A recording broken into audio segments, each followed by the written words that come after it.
Hello and welcome to a special edition of the Ticket Manager All Access interview series. I'm your host, Jim Andrews. As we wrap up our second year of the podcast and mark the close of 2022, we thought it would be a good time to take a look at some of the highlights from the interviews we conducted this past year. As always, it was a challenge to choose just a few of the insights that were shared by our many thought leader guests representing brands, properties, and agencies across the sports marketing sector. Our first set of clips really set the tone with fresh perspectives of where we are as an industry from three people who are helping to lead us into the future.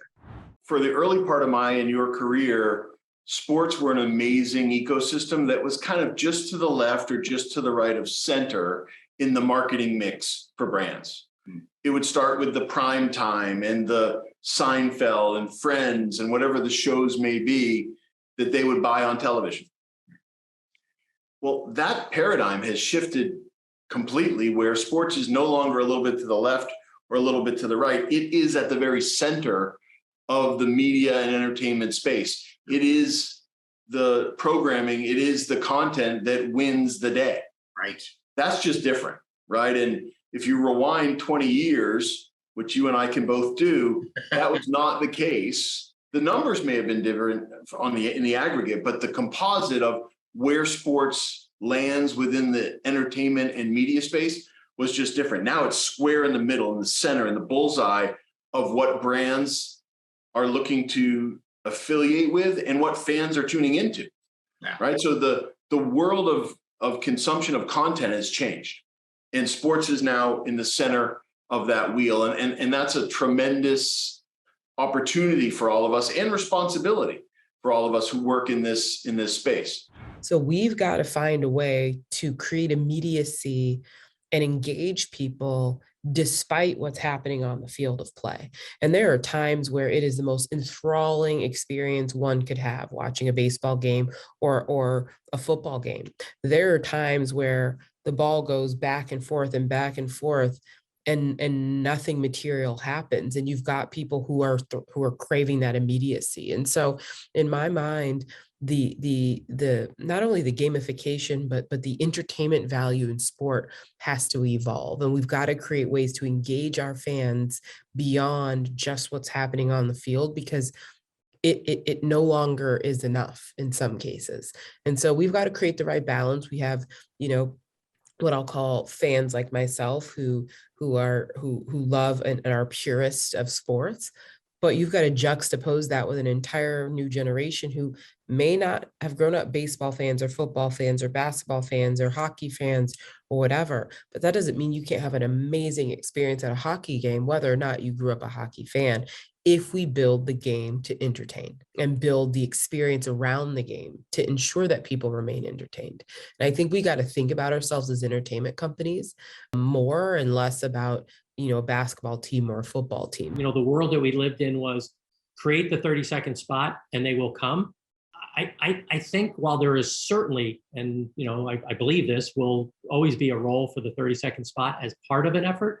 I think now it's more about, doing things and showing up in places that are relevant to a consumer's own beliefs and values and passions. So I think now our job is to go find our consumers or our customers where they are, as opposed to expecting or waiting for them to come to us.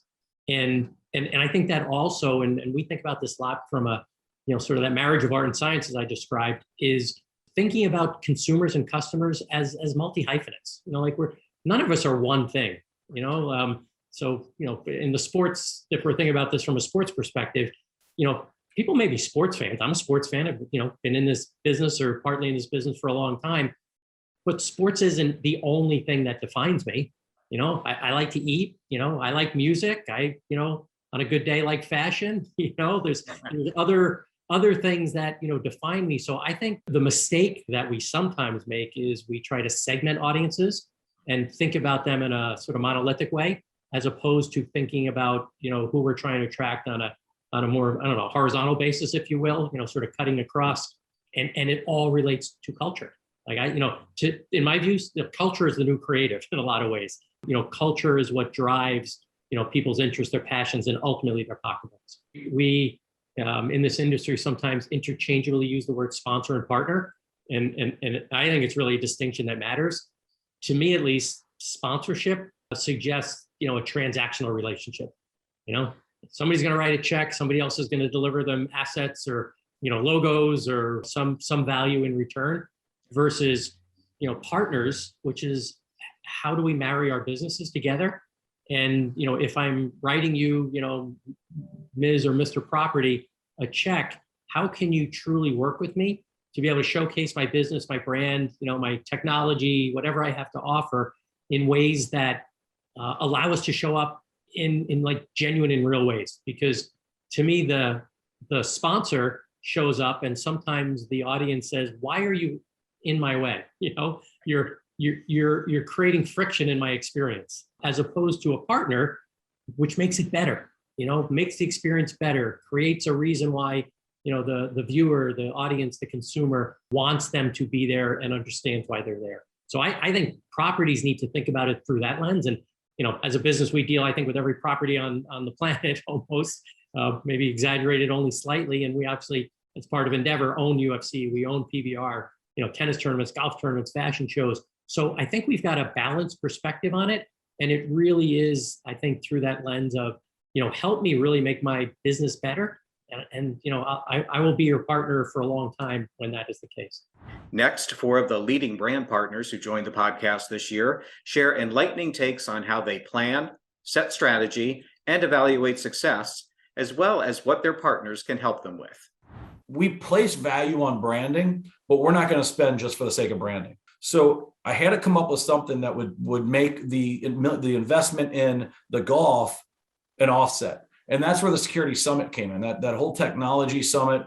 And I kind of looked at it and said, if I can pull this off. So the way I was able to sell this to them, to the executives, and ultimately had to pitch this to the board of directors, was if we can get $300 million of pipeline to show up, not net new pipeline. We knew we would generate net new pipeline. We knew the branding would have an impact. We knew the commercials that we got. There were a lot of assets you receive as a title sponsor. So the commercials definitely would have an impact. The social media would have an impact. All the naming rights, all of that stuff would have an impact. But a lot of that is clicks and we call whatever it's a marketing term. Like I said, I'm not the world's greatest marketing person. Impressions. There we go. Clicks, impressions, all that stuff. That's about a bit of a soft math. For us, it's about hard math. So right. if we could get 300 million in pipeline to show up, and if we could take our normal close rate, we normally close right around 33% of our pipeline. If those people that show up, if we can increase that from 33 to 39%, just a 6%, so what is that, a 20% increase, 6% more on 33, that would generate 6% of 300 million would generate 18 million in extra revenue that we weren't going to generate previously. And if we average about 60% profit margin on that, that's 10.8 million. That pays for the golf tournament.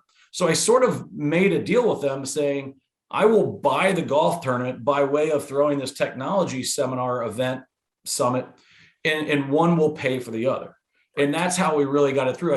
I know for a fact, if I'd have walked in there and said, hey, I need $10 million to have our tournament, and stopped right there, they probably would have laughed out of the room. We had 330 people showed up last year. And of that, 600 million in pipeline showed up. So what does that mean? It was double my projection. So instead of having to close an extra 6%, we only had to close an extra 3% to get to that 18 million / 10.8.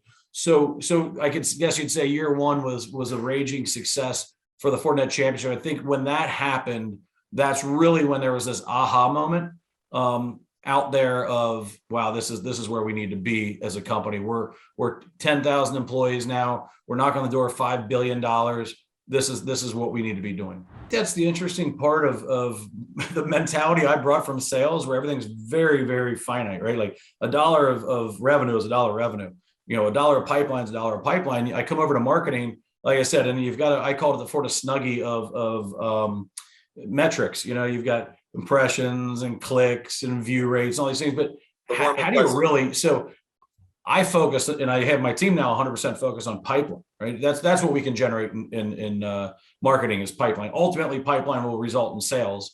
So but we're at the front end of the train trying to get as much pipeline on as possible. And at the back end, they're trying to turn that into revenue. Contrary to maybe somehow some brands may follow their sponsorship frameworks, we have not focused our partnerships on a few themes or sports. That's really driven by our community bank model that takes the decisioning closer to the region and closer to the community that we serve. And so what we've found to have a unifying theme is this idea of us participating in community rituals and whatever they may be. And therefore, as a result, our portfolio may be a little bit more diverse than you may traditionally look to generate. While sponsorships can and should impact the entire sales funnel, we find the most powerful impact for us is kind of the top to the mid section. So if you look at it within the marketing mix model, for us, sponsorships afford us a really powerful, impactful, experiential marketing campaign and tool. Right? So as a matter of sponsorships, the way we approach sponsorships, we see a sponsorship to be a discussion between the property rights holder and its naturally attracted audience. And we want to join that discussion. And we want to join it authentically being a bank. So we're not ESPN, for example, so we would never speak to a play call or a draft choice. And being authentic to our bank, we also want to make sure that we add value to that conversation. And so when I say conversation, it's interpreted in its broadest sense. So it's the nature of the engagement between those two parties, right? So the Ravens, for example, have their Ravens flock, and they engage in multiple ways, so digitally or at game day, and in a variety of ways. And how do we participate in those engagements? By adding value and by being true to ourselves. It's the fundamentals, right? It's what I talked about with respect to how you make sure you run an effective loyalty program. So know your customers and what their expectations are. So what are you really trying to do with your promotional programs? I think working with the loyalty programs, sports and entertainment sponsors, they really need, and the companies that support them, you really need to make sure that there's a basic alignment of audiences and the business's objectives. And if you can sit down and sort of get in front of the whiteboard and make sure that you're super clear. It's like, who are we talking about from an audience perspective and exactly what are we trying to achieve? It's also important to think about as much fun and as great as a good promotional experience can be. I have 8 million members and we have to think about them, not just for what's that big event that's coming up that we're going to have people go to, or series of events, of course, that we have people to go to. So we think long-term, promotional things are amazing, but we need to do it in a way that fits in sort of with a longer-term experience. And it's not just kind of a one and done thing. I think to the extent that the promotional partners can think about where are the gaps and shortcomings that we have in our program, and we're very open and understand what they are, or hope we understand what they are, the ways that they can fill those gaps with, showing our members. Every rewards program wants to share more ways for people to earn, more ways for them to redeem, more ways to get status and recognition, access to everyday entertainment. Those are the things, the last one, particularly for an entertainment program, obviously, those are the things that if we can do that with a partner where it makes sense for them and makes sense for us, we do that all day long. Really, again, goes back to what are we trying to do? And not all spend is created equal, and not all spending equates to an ROI, like a direct bottom line. Right. So, for instance, if we're doing more of an awareness, we want to get more share of voice, higher awareness in the markets. We're going to look more at the brand tracker and look at, hey, have we seen an awareness, increase over a period of time? So it's a longer game. Right. And then you've got, as you move down, I really love a full funnel partnership, something that drives from the top, and it's not every partnership or sponsorship is going to do this, but I love it when they can. But, so looking at the awareness would be an increase of awareness within the specific markets. over a longer period of time. As you move further down, maybe if it's a partnership with an event and we're doing a prospect and client lead generation, or if it's, a concert, or maybe a sponsorship, a sports event. If we're inviting people in, what's happening with those in a more lead generation prospect driving, that's going to be like, hey, were we able to drive more in? Were we able to provide that air cover and help to fill the funnel for the banker? And then are any of those leads converting? And so there's just so many different levels of measurement within these types of events and partnerships that it really varies. But there's a lot you can do, and there is a way to show. So we also did a partnership with an event for one of our commercial groups, and we were able to measure who was invited, who, what happened within the deal, within the funnel, and then who converted. And you can equate two of the closed loans more than pay for what we paid for the event. And so I've really encouraged the team to adopt that model, or not encourage, that's the model we're utilizing, is, what is the payoff? And then how do we go above and beyond? For me as a marketer and as a leader in marketing, I find it critical that marketing become more driving to the bottom line, more of less of a cost and more of a revenue contributor. And I think it's not as hard as people think to develop that muscle within your organization. And that also helps to get the buy-in from your business leaders into doing some of the events and sponsorships. I think it's getting that ROI and just making sure the measurement piece is in place for whatever your objective is with the measurement or with the sponsorship is critical. Picking up on the performance measurement conversation, the former head of global sponsorship for Coca-Cola and Visa offered some sage advice for brands. This is one of the areas that is most demanded by senior managers. So the CEOs, the CFOs, when they engage in conversations about sponsorships, usually they are not paying a lot of attention in the awareness that you build or the number of tickets that you get. What they really care about is why I should spend all this money, and usually is a lot of money, to do this instead of all the other things that I can do from an investment standpoint. Today, some of the sponsorships that large brands are dealing with, they are as expensive as acquiring a new company, as launching a business in a new country, or investing in equipment. So sponsorship managers are competing with all these other choices that management have in front of them. And unless you do a very good job in explaining why that investment in sponsorship is better than all the other alternatives, chances are the investments in sponsorships are going to go down over time.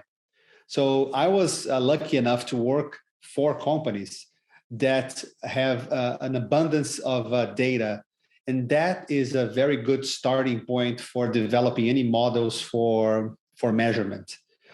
It is not a must-have, but it certainly makes things easier if you have a lot of data available. So a history of sponsorships, a history of performance of different countries in different markets during periods of activation versus periods of non-activation, all of that help the brands to figure out what's the exact impact of the investments. But even if you don't have all this information, it's possible to develop models that with a certain level of certainty gives an indication of the potential impact of the sponsorships. What I see today, even with large brands, is that they are very focused, as you mentioned, on the top of the pyramid. So when you see reporting from after events, you see a lot of these brands talking about being the most remembered brand, the most associated brand with the event, when the reality is all of that, these are all vanity measures. So sponsorship managers can brag in the sponsorship press about being the most associated, but the reality is that it's irrelevant. What I encourage people to try to get to is because of that sponsorship, the attribution of this sponsorship to the business results were X. And I've seen examples. I developed models for Visa and for Coke where we got to a point where we could say, by country, by volume of sales, by revenue, by profit, all of that was a result of that specific sponsorship. And that gave a lot of confidence for senior management to make decisions, or for me to recommend not doing something. If you invest 100, 10, or 1, you can still adapt your own way of measuring your own model to your reality. And I don't think the level of investment is an excuse to do it one way or the other. The thing that prevents sponsorship people to spend time and energy in doing this is, there are a few things. So it is very hard. So it's not an area of comfort for most people that grow up working in sponsorships. Activation and promotion and event management is more fun. It's easier. It's more natural to do than sitting down with, data science and measurement companies to think about that. But I think it's as necessary, if not more necessary than ever to do it. So I encourage, the people that are listening to us, don't get distracted by your investment level, because even a okay model is better than no model at all. So if you want to leave a legacy, of your at your job, when you move to the next big one, measurement is probably one of the most important things you can do. Looking at the property perspective, we had some of the most successful sponsorship revenue generators join us this year. Here are 3 who discussed what's necessary to be a good partner, as well as how to meet the challenge of building a successful sales team today. We recently announced an extension with Herbalife, who has been the only partner of the LA Galaxy on our chest and one of the biggest and best in the MLS, again, dating back to 2007. It was really critical for us, Jim, to not take that to market, because we have had such success activating that partnership, and that longevity means a lot to us. Many of these partnerships, in the case of Herbalife, digital marketing, right? Well, that's an aspect. If you look back when we started in 2007, a social media strategy was not contemplated. And now, to have a strategy in the digital space that is anything longer than 6 months is probably archaic. So for us, having, a real sense of relationship and partnership with an organization is critical as you create flexibility throughout the duration of a partnership to pivot to what matters to you at a particular time or to the client at a particular time. And so as we looked at this extension, or we look at any extension, it's about the people that we're doing the business with and making sure that we're incorporating a lot of the things that we added into the partnership. So a lot of the integration of their product, so to speak, was not contractually committed to. It was something that we authentically wanted to have happen. We knew it was good for the brand, but it also was something that we believed in. Now that becomes a contractual component. So you catch up to the times a little bit, Jim, and then you also realize, let's keep some open space here for what's going to develop into the future so that we can, be creative together. We've got to be a bit more thoughtful and flexible about how we recruit and retain talent. I think people have recognized the importance of home and the importance of family and community in a way that they never have before. And me as a sales executive and looking to recruit sales executives and others, frankly, have to think about, do we forego the best talent in the world because they are uncomfortable with a relocation to a new city? And that's not to minimize any city versus another. I think teams in New York and teams in LA and teams in between are experiencing some of the same challenges where people are saying, I get it's LA, but my life is here, my kids are here, my spouse is here, and uprooting that to go take a job in a desirable city or a less desirable city isn't really applicable. So we as an industry have to really think about, so we just forego the best talent because of those rigid constraints that we put on a business for the last, however long, versus what the evolution of that can be. And is there a world where, you can sell sponsorship, for a team and not necessarily live in that market. Now, I wouldn't say that you need to know about that market. You got to be willing to travel. You got to be willing to be there. But I think we've got to think about what is an alternative approach. And I'm not going to say it's a hard swing and, no one lives in the city that the team resides. I mean, that's disingenuous. And I think in the best case scenario, you want your people to be in market because I think they get a flavor and a feel for what it's like.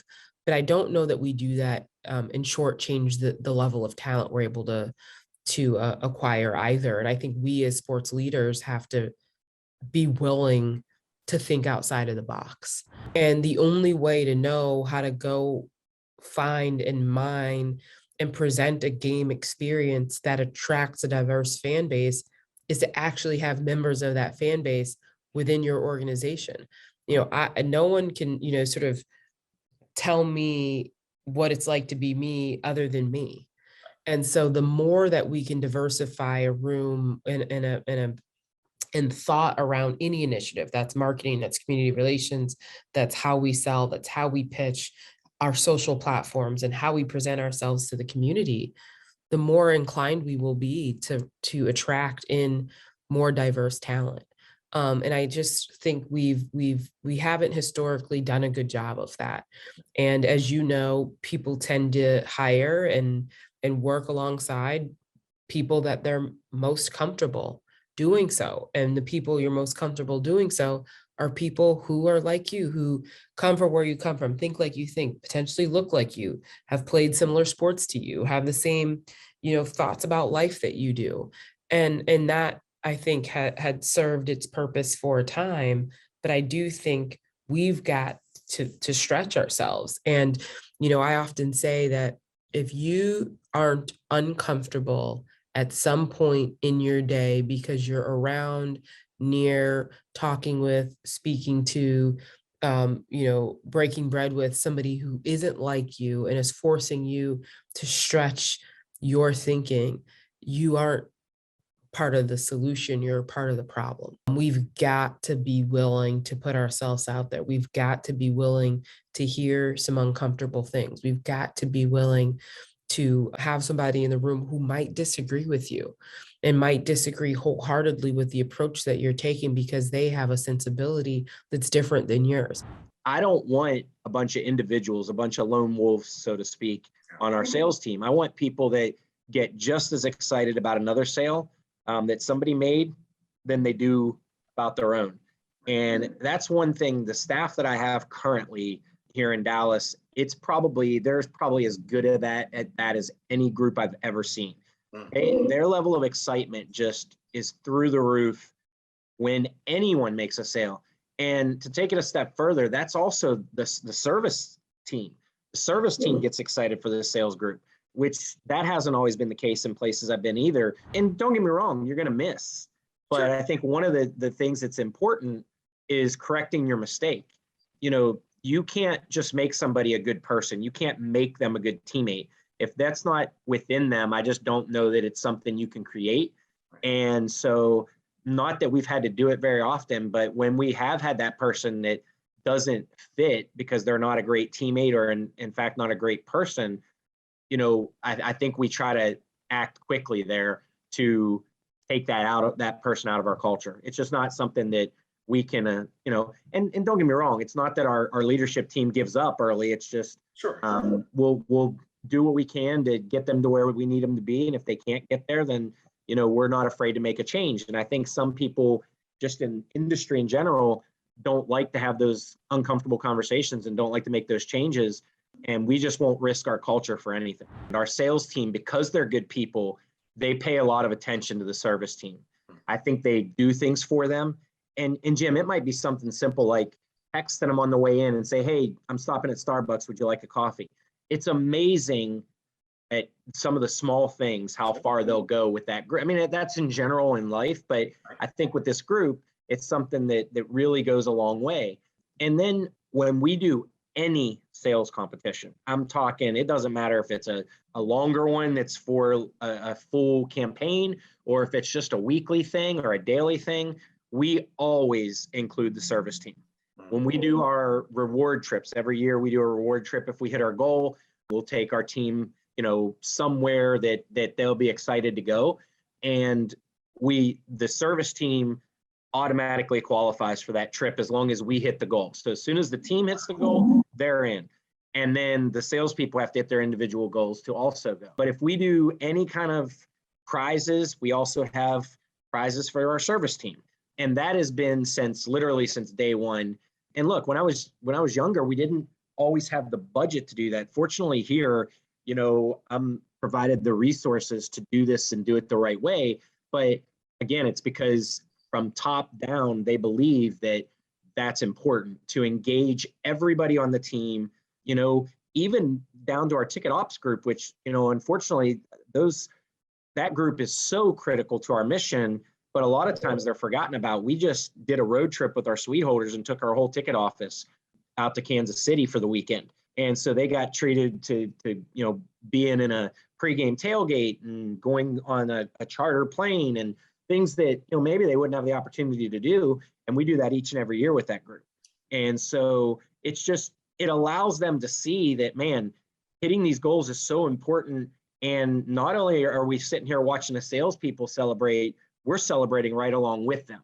And so I would, encourage anybody, no matter what you're doing, even if there's not a lot or nothing even to qualify, if it's a drawing for a prize and a sales rep gets the draw for a prize, 9 times out of 10, the service rep also draws for a prize.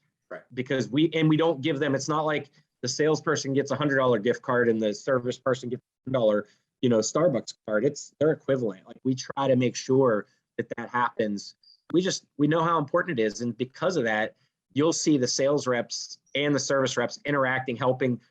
The service team will call a sales rep up and say, hey, by the way, I just spoke to Jim, and he mentioned that he needed 2 more seats for a couple of games. So I asked him about adding a couple of seats for the whole season, and he wants to talk to you about it. Like, they are actually helping bring leads and deals to the table. This year saw plenty of difficulties thrown at rights holders and brand partners, from challenging global event locations to controversies involving both properties and companies. 2 of our guests weighed in on the best way for marketers to respond.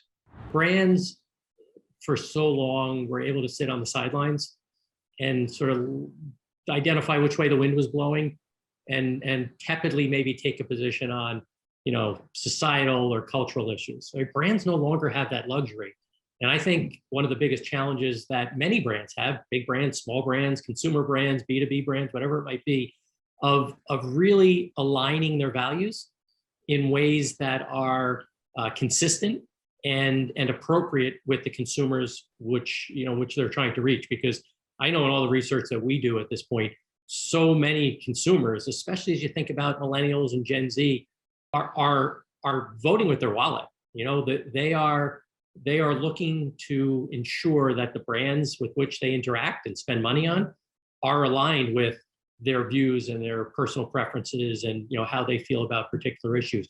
So I think one of the biggest challenges facing brands today is making sure that they are really being purposeful in terms of how they're stepping out into the world, and that they're genuine and authentic and real in how they're doing that. And there are 2 pieces of advice that I always give my clients. First of all, when you come to the table to negotiate for a partnership, you be the most prepared person sitting at that table.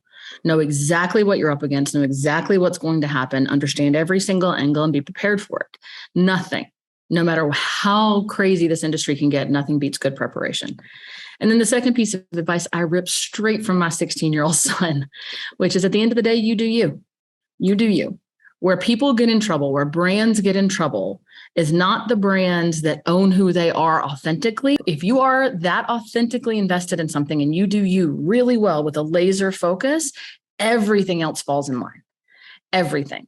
So it's where brands get afoul of that is when they step outside of lines. If I'm not a particularly political brand, but I choose to take a stance politically, that's going to bite me.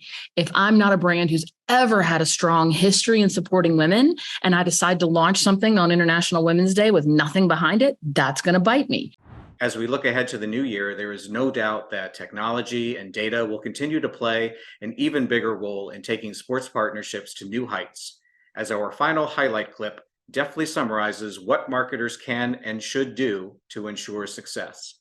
The sheer most important thing that we can do as an industry is our ability to understand our consumer. And that doesn't mean, Mika Morris has 4 season tickets to the Minnesota Twins.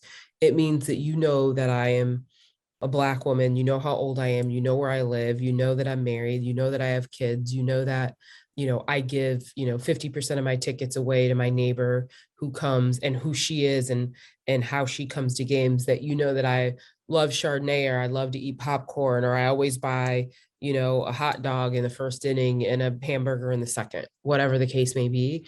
That data is vital, not only to attracting more people to the ballpark and getting me to come more often, but getting me to spend more while I'm there.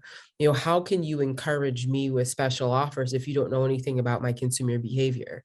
If I drink Chardonnay and you send me an offer for a beer, that's not going to encourage me the way it might encourage my husband who loves beer, but maybe I don't.